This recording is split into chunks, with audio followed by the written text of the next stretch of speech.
So Julie, welcome. I know that you wanted to start out by giving a little bit of general information about how a bill becomes law. Is that where you want to start?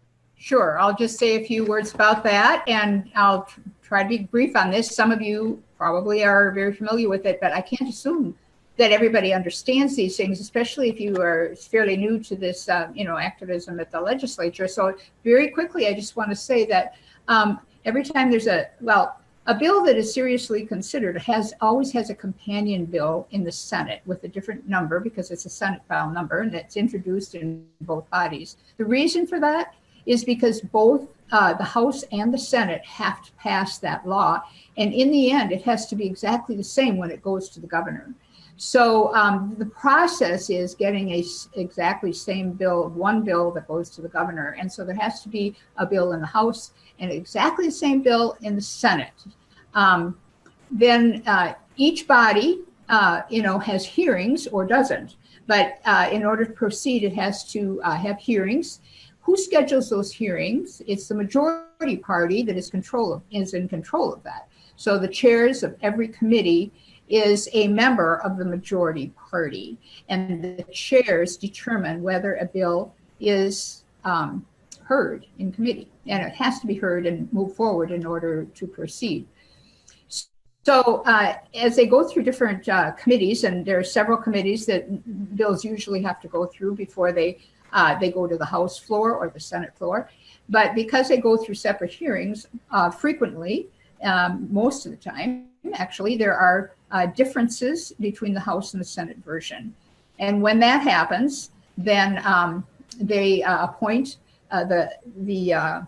both the leader of the House and the leader of the Senate, the majority party of each. In this case, in the Republicans are the majority in the Senate by about 3 votes, and the Democrats are in the majority in the House.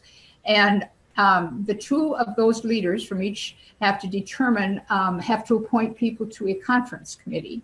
And that conference committee works out the differences, and they come to a negotiated conclusion on what they will both agree to. That conference committee decides that. It's a very powerful committee. And then then those bills have to go back to each body and be accepted by those bodies again. But there are no amendments at that point that can be made. So they either accept it or they reject it. And so that's a really important part of this process that you have to understand. And that only then, once they are the same, once they have been accepted the same in both bodies, then it goes to the governor for his signature. It has to have all 3 of those parts, the House, the Senate, and the governor. And okay, so then there's also one more thing I want to say about that. There's something called omnibus bills, sometimes called garbage bills. And those play a very key role because when you get big, areas of concern like education, health and human services, transportation, those sorts of big issues, very often there are a lot of individual bills that all get put together. They go through the individual parts, may go through the different committees, but then it is thrown into one bill in that area. Like there's an education omnibus bill, there's a transportation omnibus bill, there's a health and human services omnibus bill.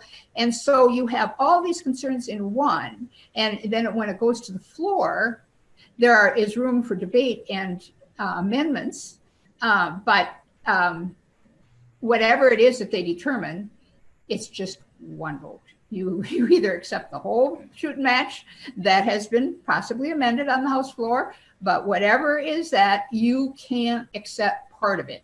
So it covers the waterfront on what that is. And that's very actually controversial. The new House Republican caucus has come out opposing these garbage bills because it isn't the right way to proceed. So that's all I'm going to say about that.